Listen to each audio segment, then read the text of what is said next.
Hi friends, welcome back to another informative video.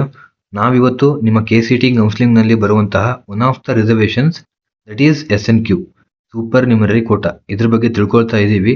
ನನ್ನ ಹಿಂದಿನ ವಿಡಿಯೋದಲ್ಲಿ ನಾನು ಕಂಪ್ಲೀಟ್ ಆಗಿ ಎಲ್ಲ ರಿಸರ್ವೇಷನ್ಸ್ ಏನೇನಿದೆ ನಿಮ್ಮ KCT ಕೌನ್ಸಿಲಿಂಗ್ ಪ್ರೊಸೆಸ್ಸಲ್ಲಿ ಅದ್ರ ಬಗ್ಗೆ ಡೀಟೇಲ್ ಡಿಸ್ಕಸ್ ಮಾಡಿದ್ದೀನಿ. ಸೊ ನೀವೇನಾದರೂ ನೋಡಿಲ್ಲ ಅಂತಂದರೆ ಈ ವಿಡಿಯೋ ನೋಡಿದ್ದಾದ್ಮೇಲೆ ಅದನ್ನ ಚೆಕ್ ಮಾಡಿ ಆಯ್ತಾ. ಆ ವಿಡಿಯೋನ ಅದರ ಲಿಂಕನ್ನು ನಾನು ಡಿಸ್ಕ್ರಿಪ್ಷನ್ ಮತ್ತು ಕಮೆಂಟ್ ಬಾಕ್ಸಲ್ಲಿ ಕೊಟ್ಟಿರ್ತೀನಿ. ಈ ಸೂಪರ್ ನ್ಯೂಮರರಿ ಕೋಟಾ ಅನ್ನೋದು ಕೂಡ ಒಂದು ರಿಸರ್ವೇಷನ್ ಆಗಿರುತ್ತೆ. ಇದ್ರ ಬಗ್ಗೆ ನಿಮಗೆ ತುಂಬಾ ಅಂದ್ರೆ ತುಂಬಾ ಚೆನ್ನಾಗಿ ಗೊತ್ತಿರಬೇಕು. ನಾನು ಅದಕ್ಕೋಸ್ಕರನೇ ನನ್ನ ಹಿಂದಿನ ವಿಡಿಯೋದಲ್ಲಿ ಇದನ್ನ ಮಿಕ್ಸಪ್ ಮಾಡಕ್ ಹೋಗಿರ್ಲಿಲ್ಲ. ಯಾಕಂತಂದ್ರೆ ನೀವು ಕರೆಕ್ಟ್ ಆಗಿ ಗಮನ ಇಟ್ಟು ಕೇಳಿಸ್ಕೊಬೇಕು, ಇದನ್ನ ತಿಳ್ಕೊಬೇಕು. ಸೊ ಅದಕ್ಕೋಸ್ಕರ ವಿಡಿಯೋ ಸ್ಟಾರ್ಟ್ ಮಾಡೋಕ್ಕೂ ಮುಂಚೆ ನೀವೇನಾದರೂ ನನ್ನ ಚಾನಲ್ಗೆ ಹೊಸಬರಾಗಿದ್ರೆ ಸಬ್ಸ್ಕ್ರೈಬ್ ಮಾಡೋ ಮೂಲಕ ಈ ನಿಮ್ಮ ಲರ್ನಿಂಗ್ ಕಮ್ಯುನಿಟಿಗೆ ಜಾಯ್ನ್ ಆಗಿ, ಹಾಗೆ ವಿಡಿಯೋಗೊಂದು ಲೈಕ್ ಕೊಟ್ಟು ಕಂಪ್ಲೀಟ್ ಆಗಿ ನೋಡಿ ಅಂತ ಹೇಳ್ತಾ ಇಲ್ಲಿಗೆ ವಿಡಿಯೋನ ಸ್ಟಾರ್ಟ್ ಮಾಡ್ತಾ ಇದ್ದೀನಿ. ಓಕೆ, SNQ ಅಂತಂದ್ರೆ ಸೂಪರ್ ನ್ಯೂಮರರಿ ಕೋಟಾ. ಈ ಒಂದು quota professional courses like engineering, architecture ಇಂತಹ ಒಂದು ಕೋರ್ಸಸ್ಗಳಿಗೆ ಮಾತ್ರ ಅಪ್ಲೈ ಆಗುತ್ತೆ. ಈ BSc nursing, veterinary, BSc agriculture ಇಂತಹ ಕೋರ್ಸ್ಗಳಿಗೆ ಈ ಒಂದು SNQ ಕೋಟಾ ಅಪ್ಲೈ ಆಗೋದಿಲ್ಲ ಆಯ್ತಾ. ಮತ್ತೆ ಇದರ ಮೇನ್ ಏಮ್ ಏನು ಅಂತಂದ್ರೆ ಲೋ ಇನ್ಕಮ್ ಫ್ಯಾಮಿಲೀಸ್ ಏನಿರ್ತವೆ ಅಂಥವರಿಗೆ ಸಪೋರ್ಟ್ ಮಾಡೋದಕ್ಕೋಸ್ಕರ ಈ ಒಂದು ರಿಸರ್ವೇಷನ್ ಆಯ್ತಾ. ಯಾಕಂತಂದ್ರೆ ಈಗ ಜನರಲ್ ಆಗಿ ಅಂದ್ರೆ ನಿಮ್ಮ ರೂರಲ್ ಕೋಟಾ ಆಗಿರ್ಬೋದು, ಮತ್ತೆ ನಿಮ್ಮ ಕನ್ನಡ ಮೀಡಿಯಂ ಕೋಟಾ ಆಗಿರ್ಬೋದು, ಈ ಕೋಟಾ ಅಂಡರ್ ಅಲ್ಲಿ ನಿಮ್ಗೆ ಏನಾದ್ರು ಸೀಟ್ ಸಿಕ್ತು ಅಂದ್ರೆ ನೀವು ಅರೌಂಡ್ 1,10,000 ವರೆಗೂ ಫೀಸ್ ಕಟ್ಟಬೇಕಾಗಿರುತ್ತೆ. ಬಟ್ ಈ SNQ ಕೋಟಾ ಅಂಡರ್ ಅಲ್ಲಿ ನಿಮ್ಗೆ ಈ ಇಂಜಿನಿಯರಿಂಗ್ ಮತ್ತೆ ಆರ್ಕಿಟೆಕ್ಚರ್ ಕೋರ್ಸಸ್ಗಳು ಸಿಕ್ತು ಅಂದ್ರೆ ನೀವು ಟ್ಯೂಷನ್ ಫೀಸ್ ಅನ್ನ ಕಟ್ಟೋದು ಅವಶ್ಯಕತೆ ಇರೋದಿಲ್ಲ. ಅಂದ್ರೆ ಅರೌಂಡ್ 50,000 ವರೆಗೂ ರೆಡ್ಯೂಸ್ ಆಗುತ್ತೆ. ನೀವು 1,10,000 ಫೀಸ್ ಇದ್ರೆ ನೀವು 50,000 ವರೆಗೂ ಕಟ್ಟಬೇಕಾಗುತ್ತೆ. ಬಟ್ ನಿಮ್ಮ ಅಡ್ಮಿಷನ್ ಟೈಮ್ ಅಲ್ಲಿ ಕಾಲೇಜಿಗೆ ಹೋದಾಗ ಕಾಲೇಜ್ ಅವರು ಎಕ್ಸ್ಟ್ರಾ ಫೀಸ್ ಅಂತ ಇಸ್ಕೊಂತಾರೆ. ಆ ಎಕ್ಸ್ಟ್ರಾ ಫೀಸ್ ಅಲ್ಲಿ ಏನೇನಿರುತ್ತೆ ಅಂತಂದ್ರೆ ನಿಮ್ಮ ರಿಜಿಸ್ಟ್ರೇಷನ್ ಫೀಸ್ ಇರುತ್ತೆ, ಎಕ್ಸಾಮ್ ಫೀಸ್ ಇರುತ್ತೆ, ಮತ್ತೆ ಯೂನಿವರ್ಸಿಟಿ ಫೀಸ್ ಅಂತ ಇರುತ್ತೆ. ಸೊ ಎಲ್ಲ ಫೀಸ್ ಇನ್ಕ್ಲೂಡ್ ಆಗಿರುತ್ತೆ. ಅರೌಂಡ್ ಅದು ಕಾಲೇಜ್ ಮೇಲೆ ಡಿಪೆಂಡ್ ಆಗುತ್ತೆ. ಮ್ಯಾಕ್ಸಿಮಮ್ ಲಿಮಿಟ್ ನಮ್ಮ ಕೌನ್ಸಿಲಿಂಗ್ ಟೈಮಲ್ಲಿ 20,000 ವರೆಗೂ ಕೊಟ್ಟಿದ್ರು. 20,000 ಇಸ್ಕೊಬೇಕು ಅಂತ extra fees. But depend on college ಆಗುತ್ತೆ ಅದು. ಸೊ ನಾನು ನಿಮಗೆ ನಿಮ್ಮ ಅಡ್ಮಿಷನ್ ಟೈಮಲ್ಲೆಲ್ಲ ತಿಳಿಸ್ಕೊಡ್ತೀನಿ ನಿಮಗೆ ಹೇಗೆ ಇರುತ್ತೆ ಅಡ್ಮಿಷನ್ ಪ್ರೊಸೆಸ್ ಅವೆಲ್ಲ ಅಂತ. ನೆಕ್ಸ್ಟು ಓಕೆ, ಈ ಎಲಿಜಿಬಿಲಿಟಿ ಏನು, ಈ ಒಂದು SNQ ಕೋಟಾ ನಮ್ದು ಆಗಿಸ್ಕೊಳ್ಬೇಕು ಅಂತಂದ್ರೆ ಏನೆಲ್ಲ ಎಲಿಜಿಬಿಲಿಟಿ ಇರಬೇಕು ಅಂತ. ಮೊದಲನೇದಾಗಿ ನಿಮ್ಮ family income less than 8 lakh ಇರಬೇಕಾಯ್ತಾ. ಮತ್ತೆ ನಿಮ್ಮ KCT ರ್ಯಾಂಕ್ ಏನಿದೆ ತುಂಬಾ ಚೆನ್ನಾಗಿರ್ಬೇಕು. ಮತ್ತೆ ನಿಮ್ಮ ಒಂದು ಆಪ್ಷನ್ ಎಂಟ್ರಿ ಲೀಸ್ಟ್ ಅಲ್ಲಿ ಯಾವ ಒಂದು ಕಾಲೇಜ್ಗೆ ನೀವು ಪ್ರಯಾರಿಟಿ ಕೊಟ್ಟಿದ್ದೀರಾ ಅದು ಕೂಡ ಮ್ಯಾಟರ್ ಆಗುತ್ತೆ ಈ SNQ ಕೋಟಾ ಸಿಗ್ಬೇಕು ಅಂತ ಅಂದ್ರೆ. ನಿಮಗಿನ್ನೂ ಗೊತ್ತಿರಲ್ಲ ಆಪ್ಷನ್ ಎಂಟ್ರಿ ಅಂದ್ರೆ ಏನು ಅಂತ. ಸೊ ನಿಮ್ಮ ಆಪ್ಷನ್ ಎಂಟ್ರಿ ಟೈಮಲ್ಲಿ ನಾನು ನಿಮಗೆ ಎಲ್ಲ ತಿಳಿಸ್ಕೊಡ್ತೀನಿ. ನಿಮಗೆ SNQ ಕೋಟಾ ಅಂಡರ್ ಸೀಟ್ ಬೇಕು ಅಂತಂದ್ರೆ ಹೇಗೆಲ್ಲ ಆಪ್ಷನ್ ಎಂಟ್ರಿ ಮಾಡಬೇಕು, ಅಥವಾ ನಿಮಗೆ ಅನ್ಕೊಂಡಿರುವಂತಹ ಕಾಲೇಜು ಅಥವಾ ನಿಮಗೆ ಬೇಕಾಗಿರುವಂತಹ ಬ್ರಾಂಚ್ ಇರಬೇಕು ಅಂದ್ರೆ ಹೇಗೆಲ್ಲ ಕಾಲೇಜನ್ನ ಆ್ಯಡ್ ಮಾಡಬೇಕು ಅವೆಲ್ಲ ತಿಳಿಸ್ಕೊಡ್ತೀನಿ ನಿಮ್ಮ ಆಪ್ಷನ್ ಎಂಟ್ರಿ ಟೈಮಲ್ಲಿ.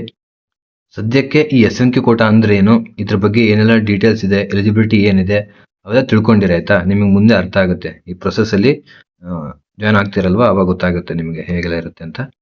ನೆಕ್ಸ್ಟ್, ಎಷ್ಟು ಸೀಟ್ಸ್ ಇರ್ತವೆ ಈ SNQಗೆ, ಎಷ್ಟು ಸೀಟ್ಸು ಒಂದು ಕಾಲೇಜ್ಗೆ ರಿಸರ್ವ್ ಆಗಿರ್ತವೆ ಅಂತ ಆಯ್ತಾ. ಈಗ ಒಂದು ಕಾಲೇಜಲ್ಲಿ ಒಂದು ಬ್ರಾಂಚ್ಗೆ 5% ಅಷ್ಟು ಸೀಟ್ಸು ರಿಸರ್ವ್ ಆಗಿರ್ತವೆ.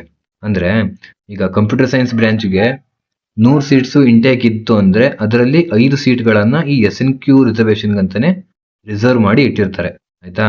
ಸೊ ಅದಕ್ಕೋಸ್ಕರನೇ ಈ SNQ ಅಂಡರ್ ಅಲ್ಲಿ ಸೀಟ್ ಸಿಗೋದು ತುಂಬಾ ಅಂದ್ರೆ ತುಂಬಾ ಕಷ್ಟ. ಬಿಕಾಸ್ ಈ ಒಂದು 5 ಸೀಟ್ಗಳಿಗೆ ಎಷ್ಟೊಂದು ಸ್ಟೂಡೆಂಟ್ಸು ಕಾಂಪೀಟ್ ಮಾಡ್ತಿರ್ತಾರಲ್ವಾ. ಸೊ ಅದಕ್ಕೋಸ್ಕರ ನಿಮ್ಮ ಆಪ್ಷನ್ ಎಂಟ್ರಿ ತುಂಬಾ ಅಂದ್ರೆ ತುಂಬಾ ಮ್ಯಾಟರ್ ಆಗುತ್ತೆ. ನೀವು ಯಾವ ಕಾಲೇಜಿನ ಪ್ರಿಯಾರಿಟಿ ಆಗಿ ಕೊಟ್ಟಿದ್ದೀರಾ, ಯಾವ ಕಾಲೇಜಿಗೆ ಸೇರ್ಬೇಕು ಅಂತ ಅನ್ಕೊಂಡಿದ್ದೀರಾ, ನಿಮ್ಮ CET ರ್ಯಾಂಕ್ ಎಷ್ಟಿದೆ ಅವೆಲ್ಲ ಕ್ರೂಷಿಯಲ್ ಆಗುತ್ತೆ. ಸೊ ಅದಕ್ಕೋಸ್ಕರ ನಾನು ನಿಮಗೆ ಎಲ್ಲ ತಿಳಿಸ್ಕೊಡ್ತೀನಿ ಡೀಟೇಲ್ ಆಗಿ ನಿಮ್ಮ ಕೌನ್ಸಿಲಿಂಗ್ ಟೈಮಲ್ಲಿ. ಓಕೆ, ನೆಕ್ಸ್ಟ್ ಡಾಕ್ಯುಮೆಂಟ್ಸ್ ರಿಕ್ವೈರ್ಡ್ ಏನೇನು ಬೇಕು ಅನ್ನೋದು. ಡಾಕ್ಯುಮೆಂಟ್ಸ್ ಏನಿಲ್ಲ, ನಿಮ್ಮದು ವ್ಯಾಲಿಡ್ ಇನ್ಕಮ್ ಸರ್ಟಿಫಿಕೇಟ್ ಬೇಕಾಗುತ್ತೆ. ಮತ್ತೆ ನೀವೇನು ಸ್ಟಡಿ ಸರ್ಟಿಫಿಕೇಟ್ ಕೊಡ್ತೀರಲ್ವಾ ಅದು ಅದರಲ್ಲೇ ಇನ್ಕ್ಲೂಡ್ ಆಗಿರುತ್ತೆ. ಅದು ಸ್ಟಡಿ ಸರ್ಟಿಫಿಕೇಟ್ ಎಲ್ಲ ಕೊಟ್ಟಿರ್ತೀರಾ ಅದೇ ತಗೊಳುತ್ತೆ. ಸೊ ಇನ್ಕಮ್ ಸರ್ಟಿಫಿಕೇಟ್ ಒಂದಿದ್ರೆ ಸಾಕು.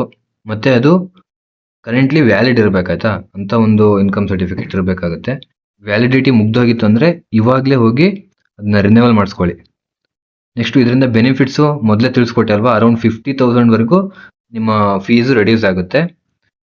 Next, how to apply for this quota, ಹೇಗೆ ಅಪ್ಲೈ ಮಾಡಬೇಕು, ಸಪ್ರೇಟ್ ಏನಾದರೂ ಅಪ್ಲಿಕೇಶನ್ ಇದೆಯಾ ಅನ್ನೋದಾದ್ರೆ ಸಪ್ರೇಟ್ ಅಂತ ಏನಿಲ್ಲ. ನೀವೇನು ನಿಮ್ಮ income certificate number RD number ಏನು ಕೊಟ್ಟಿರ್ತೀರಲ್ವಾ ಅದ್ರ ಮೂಲಕನೇ ಅದು ಡಿಸೈಡ್ ಮಾಡ್ಕೊಳ್ಳುತ್ತೆ ನೀವು ಎಲಿಜಿಬಲ್ ಇದೀರೋ ಅಥವಾ ಇಲ್ಲ ಅಂತ. ನಮ್ಮ ಕೌನ್ಸಿಲಿಂಗ್ ಟೈಮಲ್ಲಿ ನೀವು ಎಲಿಜಿಬಲ್ ಇದ್ದೀರಾ, ಎಸ್ ಆರ್ ನೋ ಅಂತ ಹಿಂಗೆ ಹಾಕೋದಿತ್ತು. ಬಟ್ ಈ ಸಲ ನಿಮಗೆ ತಗೊಳುತ್ತೆ ಅದೇ 8 ಲ್ಯಾಕ್ಗಿಂತ ನಿಮ್ಮ ಇನ್ಕಮ್ ಕಡಿಮೆ ಇತ್ತು ಅಂತಂದ್ರೆ ನೀವು ಎಲಿಜಿಬಲ್ ಆದ್ರಿ ಅಂತ. ಸುಮಾರಷ್ಟು ಸ್ಟೂಡೆಂಟ್ಸ್ಗಳ ಕನ್ಫ್ಯೂಷನ್ ಏನಂತಂದ್ರೆ ನೀವು SNQ ಸೀಟ್ಗೆ ಎಲಿಜಿಬಲ್ ಆಗಿರ್ತೀರ, ಬಟ್ ಅದರಲ್ಲಿ ಸಿಕ್ಕೇ ಸಿಗುತ್ತೆ ಅಂತ ಪಕ್ಕ ಇಲ್ಲ ಆಯ್ತಾ. ನಾ ಹೇಳಿದ್ನಲ್ವ ಸುಮಾರಷ್ಟು ಫ್ಯಾಕ್ಟರ್ಸ್ ಡಿಪೆಂಡ್ ಆಗುತ್ತೆ. ಸೊ ಲಕ್ ಇದ್ರೆ ಸಿಗುತ್ತೆ ನಿಮ್ಗೆ. ಲಕ್ ಅಂತ ಹೇಳೋಕ್ಕಾಗೋದಿಲ್ಲ ಕೆಲವೊಂದ್ಸಲ, ಯಾಕಂದ್ರೆ ಅದು ಬೇಸ್ಡ್ ಆನ್ ಯುವರ್ ಚಾಯ್ಸ್ ಆಗಿರುತ್ತೆ. ಅಂದ್ರೆ ನೀವು ಯಾವ ಕಾಲೇಜಿನ ಪ್ರಿಯಾರಿಟಿ ಆಗಿ ಇಟ್ಟಿರ್ತೀರಾ, ಯಾವ ಬ್ರಾಂಚ್ನ ಪ್ರಿಯಾರಿಟಿ ಆಗಿ ಇಟ್ಟಿರ್ತೀರಾ ಅನ್ನೋದು ಡಿಪೆಂಡ್ ಆಗುತ್ತೆ. ನೆಕ್ಸ್ಟ್ ಕೀ ನೋಟ್ ಏನಪ್ಪಾ ಅಂತಂದ್ರೆ SNQ is strictly based on income and merit, so a valid income certificate is crucial. ನಿಮ್ಮ ಇನ್ಕಮ್ ಸರ್ಟಿಫಿಕೇಟ್ ನ ವ್ಯಾಲಿಡಿಟಿ ಏನಾದ್ರು ಮುಗ್ದೋಗಿತ್ತು ಅಂತಂದ್ರೆ ಈ ಕ್ಷಣವೇ ಹೋಗಿ ರಿನ್ಯೂವಲ್ ಮಾಡಿಸ್ಕೊಂಡ್ ಬನ್ನಿ ಆಯ್ತಾ. ಮತ್ತೆ ಕರೆಕ್ಟ್ ಆಗಿರೋ RD ನಂಬರ್ನ ಎಂಟರ್ ಮಾಡ್ಬೇಕಾಗಿರುತ್ತೆ. RD ನಂಬರ್ ಏನಾದ್ರು ಮಿಸ್ ಆಯ್ತು ಅಂದ್ರೆ ನಿಮ್ದು ಏನೋ ಕ್ಯಾಸ್ಟ್ ರಿಸರ್ವೇಶನ್ ಏನಿರುತ್ತೆ ಅದು ಕೂಡ ಮಿಸ್ ಆಗುತ್ತೆ, ಮತ್ತೆ ಈ SNQ ಕೋಟಾನು ಮಿಸ್ ಆಗುತ್ತೆ. ಸೊ ಕರೆಕ್ಟ್ ಆಗಿ ನೋಡಿ, ಇನ್ನೂ ಟೈಮ್ ಇದೆ, ಬೇಕಾದಷ್ಟು ಟೈಮ್ ಇದೆ, ನೋಡ್ಕೊಂಡು ನಿಮ್ಮ KCT ಅಪ್ಲಿಕೇಶನ್ ನ ಹಾಕಿ ಆಯ್ತಾ. Ensure that your documents are error free and issued by the correct authority to avoid disqualification. ಏನಾದ್ರು ಬೇರೆ ತರ ಏನಾದ್ರು ವೇ ಹುಡ್ಕಕ್ ಹೋದಿ ಅಂತಂದ್ರೆ ನೀವು ಅಲ್ಲೇ ಡಿಸ್ಕ್ವಾಲಿಫೈ ಆಗ್ಬಿಡ್ತೀರಾ, ನೀವು ಅದಕ್ಕೂ ಎಲಿಜಿಬಲ್ ಇರೋದಿಲ್ಲ. ಸೊ ನೋಡ್ಕೊಂಡು ಅಪ್ಲೈ ಮಾಡಿ. ಗೈಸ್, ಐ ಥಿಂಕ್ ಈ SNQ ಕೋಟಾ ಬಗ್ಗೆ ಡೀಟೇಲ್ ಆಗಿ ನಿಮಗೆ ಅರ್ಥ ಆಗಿದೆ ಅಂತ ಅನ್ಕೊಂತೀನಿ. ಈ ಕಂಟೆಂಟ್ ನಿಮ್ಗೆ ಇಷ್ಟ ಆಯ್ತು ಅಂತಂದ್ರೆ ಲೈಕ್ ಮಾಡಿ, ಮತ್ತೆ ಯಾರಿಗೆಲ್ಲ ಯೂಸ್ಫುಲ್ ಆಗುತ್ತೆ ಈ ಕಂಟೆಂಟ್ ಅವರಿಗೆಲ್ಲ ಶೇರ್ ಮಾಡಿ. ಸಬ್ಸ್ಕ್ರೈಬ್ ಮಾಡಿಲ್ಲ ಅಂತಂದ್ರೆ ಮಾಡೋದನ್ನ ಮರಿಬೇಡಿ. ಸೊ ಮುಂದಿನ ಒಂದು ವಿಡಿಯೋದಲ್ಲಿ ಇಂಪಾರ್ಟೆಂಟ್ ಇನ್ಫಾರ್ಮೇಶನ್ ಮೂಲಕ ನಿಮ್ಮ ಮುಂದೆ ಸಿಗ್ತೀನಿ. ಸೊ ಅಲ್ಲಿವರೆಗೂ ನಿಮ್ಮ KCT ಎಕ್ಸಾಮ್ಗೆ ಚೆನ್ನಾಗಿ ಪ್ರಿಪೇರ್ ಆಗಿ. ನಮಸ್ಕಾರ.